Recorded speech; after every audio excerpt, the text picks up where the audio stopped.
Hello there. The big questions swirling around Nigel Farage right now are, can he do it and will he do it?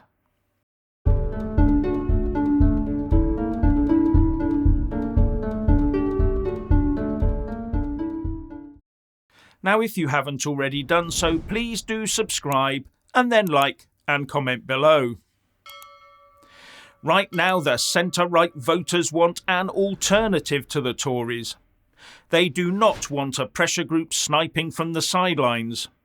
They are looking for a new political offering that they can actually vote for, not a commentator that they can just agree with while they sit at home on election day because there's no one for them to vote for. And as I've said before, only by going all in could Nigel Farage have any hope of causing a political upset and getting rid of the now thoroughly socialist Tory party.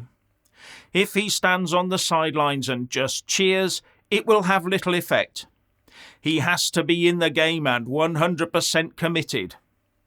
As I said a few days ago, it appears to me that a lot of people would get behind a Farage-led party, but maybe not a Farage-supported party. And now Geraldine Scott in The Times is saying today that Tory MPs fear that an all-in Nigel Farage would cause their support to collapse in the red wall seats they won in 2019. And YouGov says that about 17% of voters who went for the Tories in 2019 now intend to vote for ReformUK. Many possibly due to the inability of the Tories to address the English Channel issue. Although, to be fair, ReformUK did pull out of standing against the Tories in 2019. So those same 17% might have voted for ReformUK back in 2019 in preference to the Tories anyway. And the latest YouGov voting intentions shows that ReformUK has slipped back from 9% to 8% in recent days.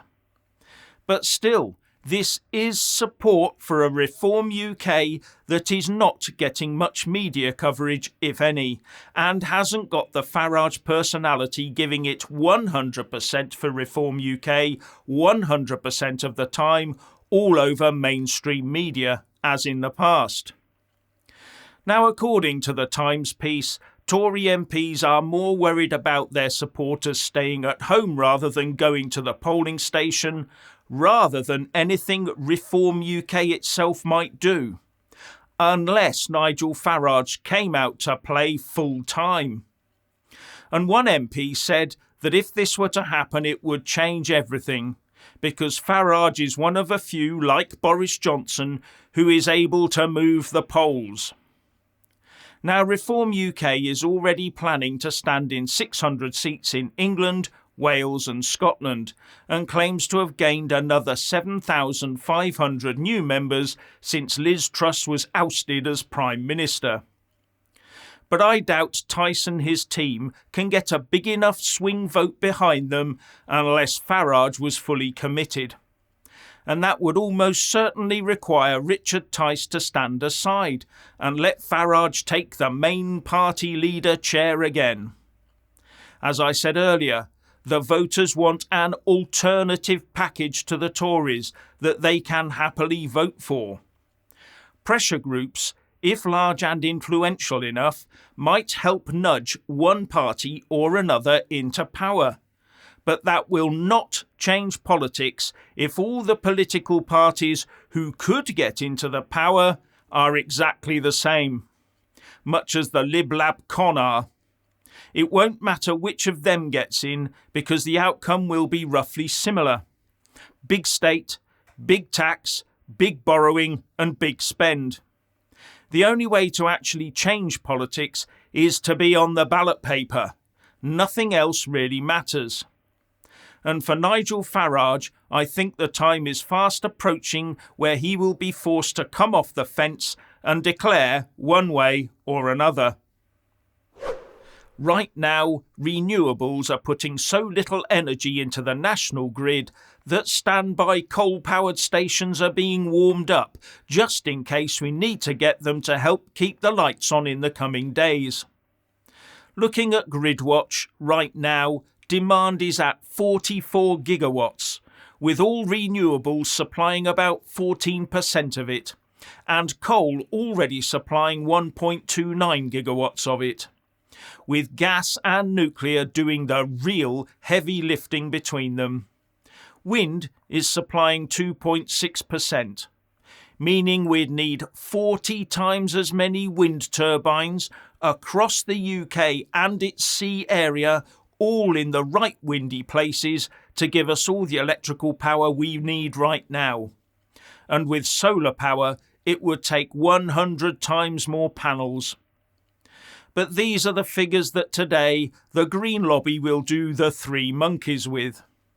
But as soon as this cold snap, ice and snow caused by global warming recedes and the wind picks up a bit and the sun shines, the eco-loons will be out there crowing about the success of their expensive white elephants, while their useful idiot activists will continue to wander about the place, supergluing themselves to random bits of street furniture, defacing art, and generally being a nuisance to the rest of us. And just to keep you updated on EU corruption and bribery, something the UK press doesn't seem to want to do, EU Parliament Vice President and MEP Eva Kaili was actually charged with corruption yesterday by Belgian prosecutors. It is suspected that third parties in political and/or strategic positions within the European Parliament were paid large sums of money or offered substantial gifts to influence Parliament's decisions, said the prosecutors. And another 3 unnamed people were also charged, while some have been released, including Kaili's father and trade union leader Luca Vicentini. This is all attached to allegations of receiving bribes regarding the Qatar World Cup. Now, in a bit of a welcome surprise, UK GDP actually increased in October by 0.5%, slightly more than expected. This is actually a return to growth, despite concerns that the UK is headed into a deep, long recession. But overall, in the 3 months to October, the economy shrank overall by 0.3%. Now, the big drivers to growth in October were wholesale and retail trade, repair of motor vehicles and motorcycles, which rose by 1.9% in the month, said the ONS. While the services sector grew by 0.6%, consumer-facing services grew by 1.2%, and construction grew by 0.8%. Although this is a bit of welcome news for the UK economy, we've got a tough winter ahead of us. As Jeremy Hunt said, on a global scale, things will get worse before they get better. And the next important bit of economic news for the UK will be when the ONS releases its inflation data for November this coming Thursday.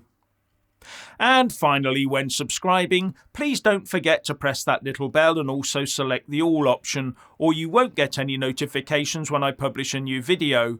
And thank you all so much for taking the time to watch the show.